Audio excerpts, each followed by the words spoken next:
Gary, muito obrigado. O Estado já vem mostrando, através do programa Mãe Coruja, há 10 anos, atuando em parceria com os municípios, mas acho que essa fala dele, onde ele está colocando no orçamento o programa, e isso vai obrigar o próximo governo a ter que colocar no orçamento o programa, é fundamental. Queria que você comentasse sobre isso e também um ponto interessante que você colocou no Chile, na Colômbia, onde os programas de primeira infância eles estão ligados direto à presidência da República. Isso fez uma grande diferença, né? Então, também mostra um compromisso do presidente do país com a primeira infância. E o Brasil está num momento interessante agora, que foi lançado o programa Criança Feliz, pelo Ministério do Desenvolvimento Social, e tentando trazer a área da saúde, o Ministério da Saúde e a área da educação juntas. Eu queria que você comentasse um pouquinho sobre isso, né? Falando o quão importante é a história do dinheiro, a história desse compromisso político, onde você ressaltou grandemente, e não só ficar no compromisso, ficar na ação sobre a importância de ter realmente dinheiro num momento que os países estão com dificuldades. O Brasil está com dificuldade de dinheiro. Sim, este fator de compromisso político, na nossa análise, emergiu como o principal preditor do sucesso. E, conforme você colocou, esse compromisso político precisa ser traduzido em políticas. Foi outro achado da nossa análise, conforme mencionei, que especialmente onde você tem políticas que cria o arcabouço para os setores trabalharem juntos. Existem várias formas de os setores trabalharem juntos, mas é obrigatório. Se os setores permanecem sem serem coordenados e trabalhando de formas verticais, você pode chegar lá, mas para ser mais eficiente, vai ser menos eficiente, vai ter um custo mais alto e vai ser um processo mais confuso para as famílias e para os agentes de saúde na linha de frente, proporcionar esses cuidados e identificar como navegar por esses sistemas. Você também colocou que a importância que esse compromisso político tenha acesso a recursos e ter recursos específicos dedicados e garantir que a próxima administração tem que continuar com o programa. Isso é algo muito forte e algo muito importante. Precisamos de continuidade nesses programas. Está claro que existe uma grande conscientização e desejo político aqui no Brasil. Eu acho que o Brasil também é um exemplo, um país exemplar nesse sentido. E eu agradeceria, graças aos investimentos e o trabalho de uma série de parceiros aqui no Brasil, já há alguns anos, em trazer a importância disso, levar a importância disso para a liderança política, mas também para as pessoas, para a população. E outra coisa que eu não falei muito a respeito, que talvez eu possa mencionar aqui, é a importância, o papel importante que a sociedade civil desempenha em estimular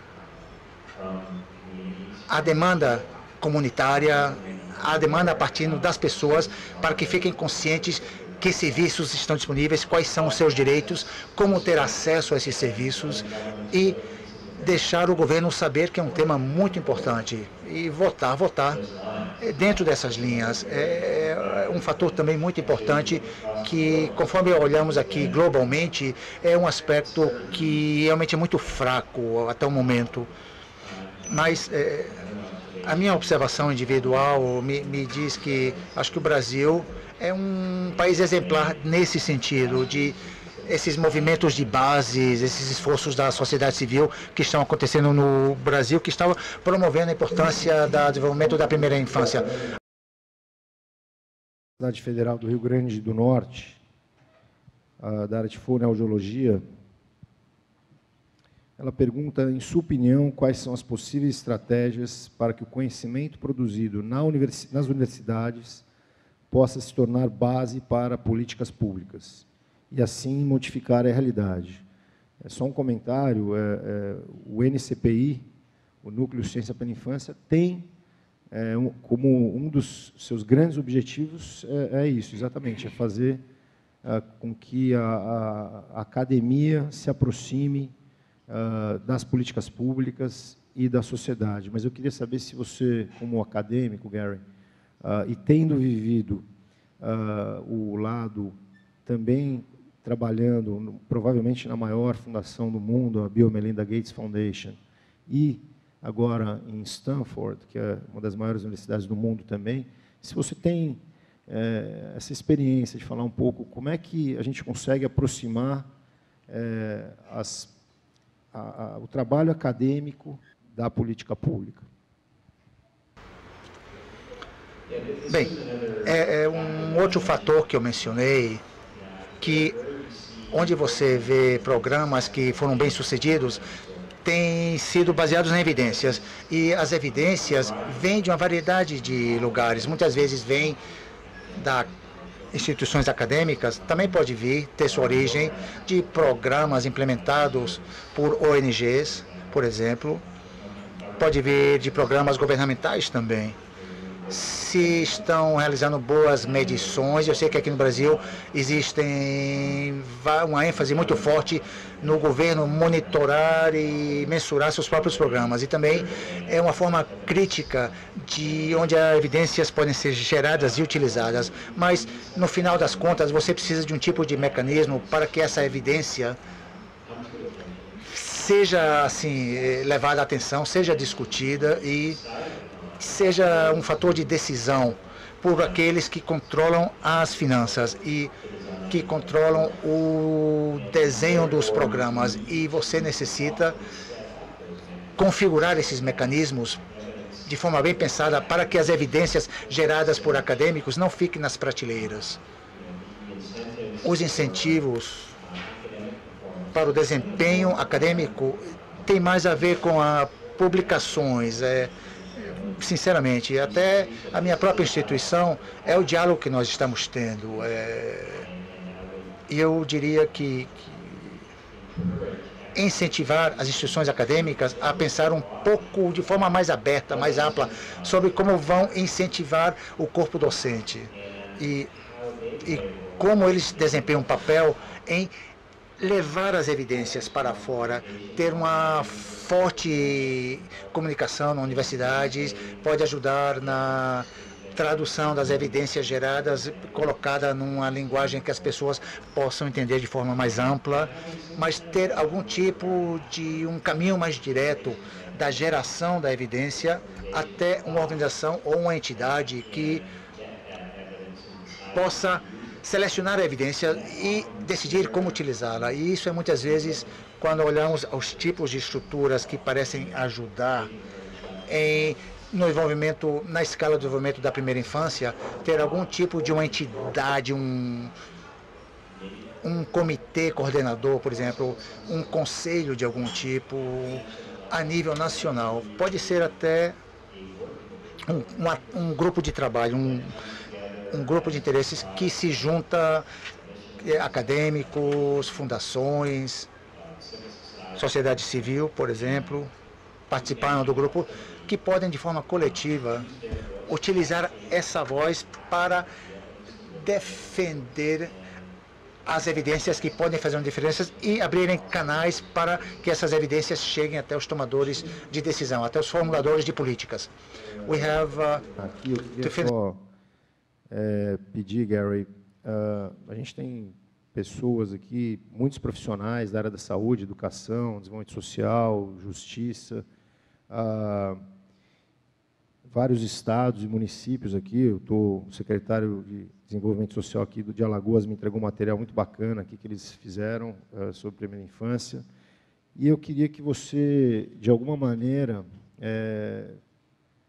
fizesse uma recomendação aos profissionais, né? São as pessoas, as enfermeiras, as cuidadoras, as professoras, os médicos, os educadores, de maneira geral, os assistentes sociais, e os secretários, né? O que você poderia colocar? Eu sei que é bem ampla, mas alguma recomendação para eles em relação a esse trabalho com as famílias, né? Na sua experiência, vivendo aí em países da África e olhando, o que pode ser uma boa estratégia, principalmente para os secretários, esse trabalho integrado, né? O que você recomendaria para eles? But tasks, what would you say to them?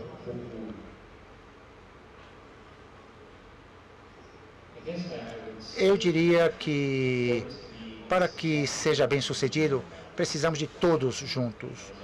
Conforme eu tentei enfatizar na minha palestra, que é um esforço que requer ações por vários setores, de vários setores. Pessoas com ampla variedade de habilidades, capacidades, pesquisadores, se está trabalhando por uma fundação, com convênios, se você é um formulador de políticas, decida a alocação de recursos, desenhar um projeto, um programa, se você é um trabalhador de campo, que você está no campo trabalhando com famílias, no campo, e todos nós precisamos trabalhar juntos. E eu acho que até encontros, simpósios como esses, onde as pessoas se reúnem e aprendem, se conhecem e desenvolvem uma perspectiva compartilhada sobre o que vai ser necessário para chegar ao sucesso e para proporcionar caminhos para ouvir, saber o que está dando certo, sobre quais são os casos de sucesso. E algo que eu também gostaria de destacar, que não falamos muito a respeito, eu acho que muitas vezes nós olhamos rapidamente assim o que não deu certo. Algo que eu aprendi quando eu estava na Fundação Gates é que, refletindo sobre o que não deu certo, não funcionou, de certa forma é quase tão importante, ou até mais importante às vezes, do que refletir sobre o que deu certo. E porque muitas vezes pode tornar os seus esforços, os seus recursos mais eficientes, mais eficazes, porque você não está tentando novamente algo que outras pessoas já viram que não dá certo. E você pode focar seus esforços melhor. Onde há descobertas a serem realizadas, aumenta a capacidade de focar naquilo que pode realmente fazer uma diferença. Então, talvez as minhas palavras seriam que todos vocês, o papel que vocês desempenham é muito importante. E, por fim, tudo tem que estar juntos, a serviço das famílias. A ideia, o objetivo é esse, que estamos ajudando, servindo as famílias, estamos proporcionando aos pais, aos cuidadores, às comunidades, para que eles proporcionem o cuidado integrado que as crianças precisam. Pensar em focar nisso. Muito obrigado, Gary. O tempo esgotou. Várias perguntas chegaram, eu queria pedir desculpa, eu não vou conseguir responder, ou quer dizer, colocar para o Gary as perguntas, mas várias falando sobre falta de recurso financeiro, né? O que a gente faz quando não tem recurso financeiro para a gente trabalhar para as famílias e trabalhar para as crianças? E realmente é uma pergunta difícil, né? Eu acho que a gente tem que trabalhar, talvez se reinventar com o que a gente tem. A gente está com uma dificuldade no Brasil, todos nós sabemos disso. PEC do teto, tem várias ações, os governos estaduais, prefeituras, muitas vezes quebradas, mas a gente tem que tentar se reinventar, trabalhar educação, assistência social, saúde, trazer o judiciário, a gente tem aqui a primeira-dama, que é uma juíza do governo do Estado, trazer o judiciário, o Ministério Público, para trabalhar juntos com o que a gente tem hoje. Eu estou vendo o Júlio aqui, prefeito, amigo nosso, trabalhar junto com o que a gente tem, se reinventar mesmo, procurar alternativas. A gente acredita que existem formas, o Gary comentou aqui, de você buscar o material humano, né? Eu acho que é isso que vai fazer a diferença para as nossas crianças. Capacitando profissionais de diversas áreas e fazendo com que esses profissionais trabalhem juntos pela primeira infância. Eu acho que isso, a gente tem bons exemplos no Brasil. Tem Boa Vista, Petrolina, Sobral, Recife, Pernambuco, né? Alagoas, Rio Grande do Sul, São Paulo.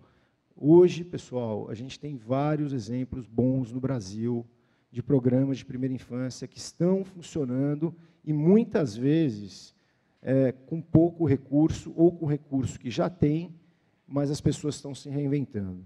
Então, eu acho que a gente não pode deixar esse momento de dificuldade financeira atrapalhar o grande momento que a gente tem no Brasil, que é o momento para a primeira infância. Então, eu queria agradecer, Gary, a sua presença, pedir desculpas por não conseguir abrir as perguntas aqui todas para o Gary, e desejar novamente um bom simpósio para todos nós. Obrigado.